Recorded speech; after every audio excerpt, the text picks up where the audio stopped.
Hello guys! Welcome pala sa aming channel, Rick and Chi. Ako pala si Sheila.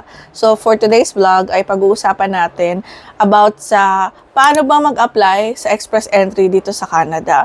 So bibigyan ko kayo ng step-by-step guide kung paano kayo mag-apply under ng Express Entry dito sa Canada. So kung gusto yung mag-migrate dito sa Canada, so itong video na ito ay para sa inyo. So tara, let's start! So guys, bago tayo mag-start ay disclaimer lang po. Hindi po ako isang professional, hindi po ako lawyer, hindi rin po ako immigration consultant. So based lang po ito sa aking na-research at based rin po ito sa mga naging experience ng mga kakilala namin dito sa Canada. So yun lang po, for disclaimer lang po, okay? So unang step guys, check nyo muna kung eligible ba kayo para mag-apply ng Express Entry. Ibig sabihin, pag sinabing eligible, ibig sabihin kung pwede ba kayong mag-apply ng Express Entry. Kung pasok ba kayo sa mga requirements nila para sa application sa program na ito. So, sa Express Entry, merong tatlong under na programs. So, una is Federal Skilled Worker Program. So, under nun is mga jobs kagaya ng engineering, kagaya ng sa healthcare, yon ang mga examples. And then second naman is Federal Skilled Trade Programs. So pag sa trade programs naman, ito yung mga skilled traders tulad ng plumbers, electricians, chefs, under din nun ng Federal Skilled Trade Programs. And then last one is Canadian Experience Class. So ito naman is para doon sa mga trabaho na work experience mo na sa Canada ka na. So, yun yung tatlong programs under ng Express Entry. Yun guys. So, under ng mga program na ito, so kailangan sa job na meron ka, halimbawa, healthcare, no? Kunyari na lang healthcare, meron kayo. So, kailangan meron kayong 1 year na full-time work experience sa healthcare. So, una yon. So, pangalawa, meron din dapat kayong college diploma or vocational certificate as a healthcare professional. So, dapat meron din kayong good language, English or French score. So, yun yung tinatawag nila na IELTS or CELPIP. So, kailangan nyo mag-take ng exam, English language exam. And then, lastly, is kailangan meron kayong enough funds sa paglipat nyo dito sa Canada. So, yun yung apat na mga requirements, unang requirements para makapag-apply sa Express Entry. And then, pwede nyo rin i-check yung eligibility nyo sa IRCC website. So, ililink ko dito sa description namin yung IRCC website. And then, pwede nyo i-check doon kung eligible ba kayo sa Express Entry based doon sa mga meron kayo na requirements and experiences. So, yun na nga, no? Na-check nyo na sa IRCC kung eligible ba kayo or hindi. And then, lumabas, eligible pala kayo. So, ang susunod nyong gagawin, step 2, is i-prepare nyo na yung mga documents habang nag-aayos kayo nung sa Express Entry. So, ano-ano ba yung mga documents na kailangan? So, una is valid passport. So, kailangan meron kayong valid passport at hanggat maaari, yung matagal pa yung expiration date para hindi kayo magkaroon ng problema. And then, pangalawa is kailangan meron kayong IELTS nga, yung language test results. So, kailangan nyo nang mag-take ng IELTS or CELPIP. Sa Pilipinas, alam ko may IELTS. So, pwede na kayo mag-take doon ng IELTS para makuha nyo ng result kasi isa rin yun sa mga requirements. Yan guys. So, pangatlong requirement ang kailangan nyo is Education Credential Assessment or ECA. So, para kasi yun sa, para ma-recognize ng Canada yung education nyo sa Pilipinas. Kasi, i-check nila kung ano ba yung equivalent ng education nyo sa Pilipinas dito sa Canada. And kung pasok ba yun sa requirement nila para sa application nyo ng Express Entry.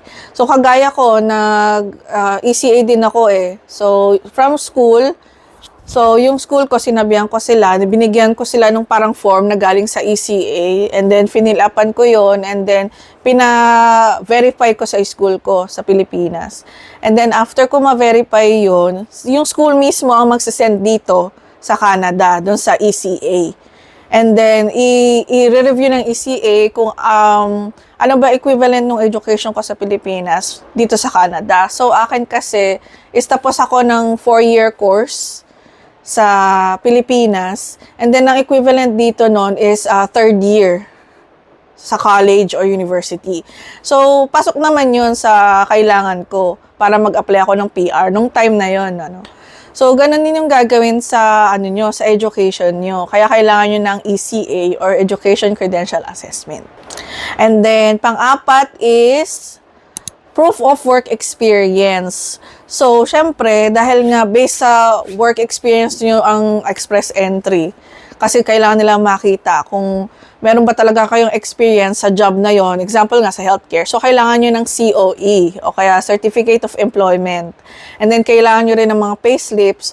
Katunayan na talagang nagtrabaho kayo sa healthcare ng more than a year. Full-time work more than a year. So, kailangan nila yung mga papel na yon, payslips, yun, COE, pinaka-importante, Certificate of Employment. So, i-gather nyo na yon habang nag-aayos kayo ng ibang requirements para sa express entry nyo. And then, after nung proof of work experience, next naman is proof of funds. So, kailangan meron kayong ipapakita na bank statement na nakalagay doon na sapat yung money nyo para pag nagpunta kayo dito sa Canada, makakapamuhay kayo dito sa Canada. At meron kayong sapat na pera para gawin yon. So, yun yung kailangan na proof of funds galing sa mga bank statements nyo sa Pilipinas. And then, sumunod is police clearance. Police clearance or NBI clearance. Yan. And then, last is medical exam. Pero later na to, after na to nung invitation to apply. Kasi, pagkatapos nyo magpasa sa express entry, lahat ng requirements nyo, and then bibigyan kayo ng invitation to apply. So, kapag meron na kayong invitation to apply, and then doon na kayo magpapamedical. So, last na yung medical na yon kapag meron na kayong ITA na tinatawag or invitation to apply. So, ayun nga guys, no, na gather nyo na yung mga requirements nyo. So, step 3 naman is mag-open na kayo ng express entry profile sa IRCC website. So, pumunta lang kayo sa IRCC website and then mag-open kayo doon ng express entry profile. So, free lang yun. So, huwag kayong mag-alala. Free lang yun. And then, fill up nyo lang yung mga information. So, ano ba yung education nyo, ano natapos nyo, and then work experience, and then, language test score. Dahil nga, nakakuha na kayo nung English test score. So, kailangan nyo yung score, ilagay nyo na yung score nyo doon. And then, personal details, pangalan, address, edad, kung may asawa ka o wala, may anak. And then, after nun, makakakuha kayo ng tinatawag na CRS score.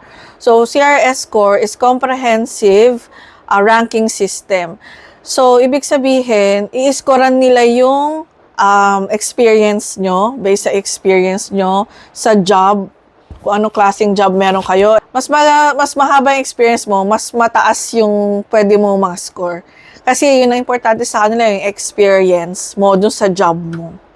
Yun. Kasi nga, pagdating nyo dito, yun ang trabaho na gagawin nyo dito, di ba, sa Canada. So, yun. And then, mas mataas yung score na makukuha nyo, mas maganda. Kasi mas malaki yung chance nyo na ma-pick kayo sa express entry. Kasi hindi porket na nagpasa na kayo, nagpasa na ako lahat, makakarating na ako sa Canada. So, hindi pa rin yun. Kasi kailangan yung score nyo is mataas. So, dahil sa dami nang nag-a-apply ng express entry, so pataasan ng score yan. So, mas mataas yung score nyo at mas in-demand yung work nyo, mas malaki yung chance nyo para ma-pick kayo sa express entry program. So, yun ang importante sa program na ito. Yun nga guys, no. So, na-check nyo na yung eligibility nyo. Pasok naman kayo. Nag-gather nyo yung requirements nyo. And then, nakapag-open na kayo ng profile sa IRCC website. So, step 4 naman is antayin nyo na makatanggap kayo ng invitation to apply or ITA. Yan, kung mataas yung score nyo, yung CRS score nyo, so makakatanggap kayo ng ITA or invitation to apply. So, ibig sabihin kasi nun, pag may ITA na kayo, qualified na kayo para makapag-apply ng permanent residency. So, ito yung maganda sa express entry. Dahil hindi nyo napoproblemahin yung pagiging PR nyo. Kasi nga, pagpasa na kayo lahat ng requirements, nakatanggap kayo ng ITA, ibig sabihin, pathway na yon para sa permanent residency or PR. So, pag migrate nyo dito, PR na kayo. So, yun yung maganda doon. Kaya, mas mataas yung score nyo, mas malaki ang chance nyo makatanggap ng ITA. So, usually kasi, ang dinodraw kasi yan. So, draw lots. So, every 2 weeks, nagdodraw ang Canada para sa express entry. So, kaya lagi nyo dapat i-check kung na-draw ba yung pangalan nyo or hindi. Pero, don't worry guys, kasi example, hindi naman kayo nakuha. So, sa susunod ulit na draw, pwede kayong makuha. So, habang nag-aantay kayo na ma-draw yung pangalan nyo at mabigyan kayo ng ITA, so, i-update yung profile nyo. So, the more na, example lang, so, sabihin, nagpasa na kayo this month and hindi kayo natanggap.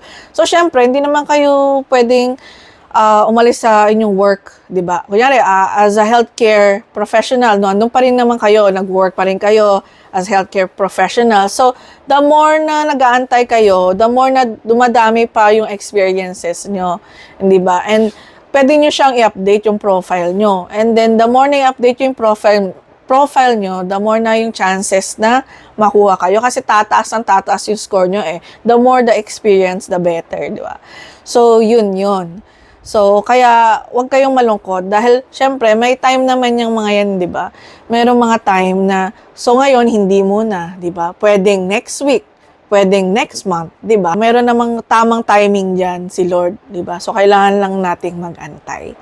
Ayan, yun guys, yun yung number 4. Yun guys, no? Last but not the least is number 5, application for permanent residency. So, once may ITA na kayo guys, meron lang kayong 60 days para makapagpasa ng mga documents para sa PR application nyo. So, at this point, kailangan nyo na magpa-medical exam. Make sure updated yung police or NBI clearance nyo. And then, meron kayong mga iba pang supporting documents para sa PR application. And then, ipapasa nyo yon sa IRCC portal. And then, after doon, mag-aantay kayo.